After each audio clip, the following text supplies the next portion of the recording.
방어, 고등어, 삼치, 생선 수천 마리가 바닥에 가득합니다. 전국으로 나가는 수산물의 30%가 이곳 부산 공동어 시장에서 출하됩니다. 해양수산부 산하기관인 수산물 품질관리원 직원들이 인공방사능 검사를 위해 생선 표본을 고릅니다. 네, 지금 담아주세요. 시로 담아주세요. 이곳은 매일 아침 수산물 경매가 이뤄지는 부산 공동어 시장입니다. 경매가 시작되기 전 어선에서 갓 잡아올린 물고기들을 검사용으로 채취합니다.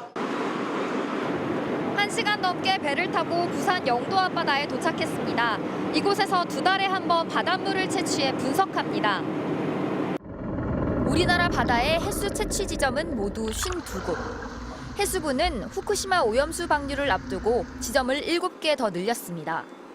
그러면서 후쿠시마 원전 사고 이전과 지금까지의 우리나라 근해 방사능 농도 범위는 유사한 수준이라고 밝혔습니다. 유해한 핵종이 특이사항이 있는지에 대해서 계속적으로 모니터링할 계획입니다. 하지만 부산 자갈치 시장 상인들은 벌써부터 영향을 체감하고 있습니다. 바다가 터전인 상인들은 아무리 정화를 하더라도 방사능 물질을 완전히 제거하는 건 불가능하지 않냐며 불안을 호소합니다. 일본 건가 물어보고 뭐 이런 걸로 사람 손님들이 많아요. 요새는 장사가 잘 안 돼. 다 안 팔리. 코로나 때문에 그렇게 난리 났는데 또 일본 때문에 진짜 눈앞이 앞이 캄캄할 정도로. 환경단체는 안정성이 입증되지 않은 상태에서 우리 정부가 방류 이후 조치에만 집중하고 있다며 방류 자체를 막아야 한다고 주장합니다. 일본은 방류를 연기해달라고 요구한 태평양 섬나라 17개국을 상대로 설득 작업에 들어갔습니다. MBC 뉴스 남여정입니다. 농어는 식감이 쫀득하고 감칠맛이 일품이라 일본인들이 즐겨 먹는 대표적인 흰살 생선입니다. 그런데 후쿠시마산 농어에서 방사성 물질 세슘이 나왔습니다. 이와키 시내에서 팔리는 농어 1kg에서 85.5 베크렐의 세슘이 검출된 겁니다. 일본 정부 기준치를 넘지는 않았지만 어업조합은 자체 기준치인 50 베크렐을 넘었다며 출하됐던 농어를 전량 회수하기로 했습니다.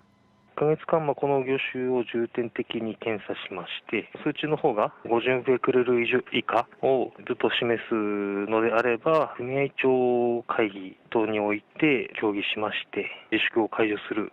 작년 1월에도 후쿠시마산 우럭에서 기준치의 14배가 넘는 세슘이 검출됐고 재작년 7월엔 벌꿀에서도 130 베크렐이 넘는 많은 양의 세슘이 나와 논란이 됐습니다. 이런 상황에서도 일본 정부가 방사능 오염수의 해양 방류 방침을 굳히자 태평양 섬나라들이 일제히 반대 입장을 내놓기도 했습니다. 오세아니아와 파푸아 뉴기니, 피지 등 16개 섬나라들로 구성된 태평양 도서국가 포럼은 일본이 방사능 오염수를 방출할 경우 참치 등 주요 어종에 악영향을 미칠 것이라며 모든 당사자들이 안전을 확인할 때까지 해양 방류를 연기해달라고 강조했습니다. 그러나 어제 이들 국가 대표단을 만난 기시다 총리는 사람의 건강과 해양 환경에 악영향을 주지 않도록 하겠다며 해양 방류 강행 입장을 재차 확인했습니다. 일본 정부는 다액종 제거 시설로 방사성 물질들을 제거한 뒤 방류하겠다고 하지만 삼중 수소 등 일부 물질은 정화되지 않습니다. 이 때문에 일본이 오염수 방류를 강행할 경우 먹이사슬이 복잡한 전 세계 해양 생태계에 악영향을 미칠 수 있다는 우려가 끊이지 않고 있습니다. 도쿄에서 MBC 뉴스 현영준입니다. 일본 후쿠시마 원자력 발전소 안에 쌓여 있는 거대한 수조들입니다.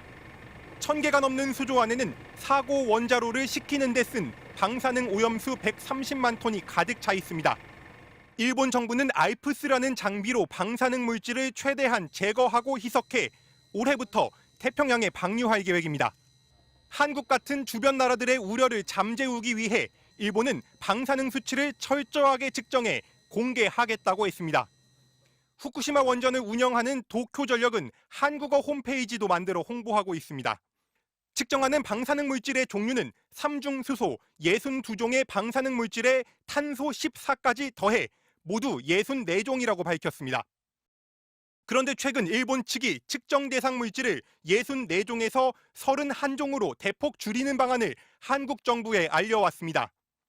스트론튬, 텔루륨, 루비듐 등 37종을 무더기로 빼버리고 새로 4개를 추가해 31종만 측정하겠다는 계획입니다. 일본은 이런 방안을 작년 12월 22일 열린 한일 국장급 회의에서 한국에 알렸습니다. 도쿄전력도 이 회의에 참석했는데 반감기가 짧아 오염수 안에 더 이상 없을 것 같은 물질들을 제외한다고 설명했습니다. 하지만 MBC와 인터뷰한 전문가들은 우려하고 있습니다. They have to keep the monitoring capability to know whether they have accidental chain reactions. I don't know why they have done this at this time, just a few months before, to change the plan that has long been promised. 일본의 오염수 태평양 방류는 이르면 4월부터 시작됩니다. MBC 뉴스 손하늘입니다.